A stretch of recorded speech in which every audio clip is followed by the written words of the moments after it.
வணக்கம். இன்னைக்கு விமலா சமையலில் கொய்யா பழத்தை வச்சு ஒரு ஸ்நாக்ஸ் செய்யலாம். அதுக்கு தாய்லாந்து கொய்யா எடுத்திருக்கேன்.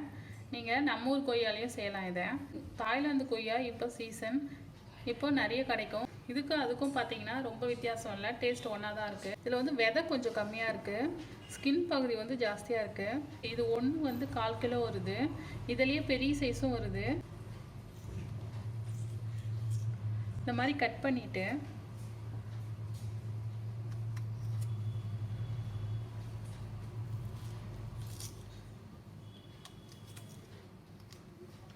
உங்களுக்கு எந்த சைஸில் வேணுமோ அந்த சைஸில் கட் பண்ணிக்கலாம். பாருங்கள், விதை வந்து கம்மியாக தான் இருக்குது, ஸ்கின் பகுதி வந்து ஜாஸ்தியாக இருக்குது. மற்றபடியே டேஸ்ட் எல்லாம் ஒன்றா தான் இருக்குது. ரொம்ப பொடியாக வேணாலும் கட் பண்ணிக்கலாம், இல்லை மீடியம் சைஸ் வேணாலும் கட் பண்ணிக்கலாம். நான் இந்த சைஸில் தான் கட் பண்ணியிருக்கேன். இப்போ கட் பண்ணிவிட்டு பார்க்கலாம். பாருங்கள், எல்லாம் கட் பண்ணிட்டேன். இதில் மசாலாலாம் சேர்த்துக்கலாம். அதுக்கு தனி மிளகாய் தூள், சாட் மசாலா, மிளகுத்தூள், பிளாக் சால்ட் எடுத்திருக்கேன். உங்களுக்கு பிளாக் சால்ட் இல்லைன்னா நார்மல் ஒயிட் சால்ட்டே சேர்த்துக்கலாம். இது எல்லாமே உங்கள் டேஸ்ட்டுக்கு ஏற்ற மாதிரி அதிகமாகவோ கம்மியாகவோ சேர்த்துக்கலாம். இது எல்லா பொடியும் மிக்ஸ் பண்ணிக்கலாம்.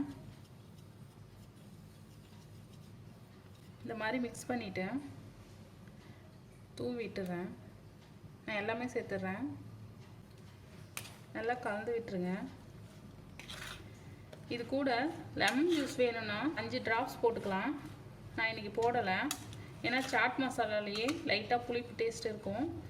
ஆம்ச்சூர் பவுட்ரு கலந்துருப்பாங்க, அதனால் நான் லெமன் ஜூஸ் சேர்க்கலை. உங்களுக்கு தேவைப்பட்டால் அதிகமான புளிப்பு வேணும்னா லெமன் ஜூஸ் ஒரு 5 ட்ராப்ஸ் சேர்த்துக்கலாம். நல்லா மிக்ஸ் பண்ணி விட்டுருங்க. நல்லா மிக்ஸ் பண்ணி விட்டுட்டேன். இது கூட ஒரு சிலர் ஒரு பிஞ்ச் அளவு சுகரும் சேர்க்குறாங்க.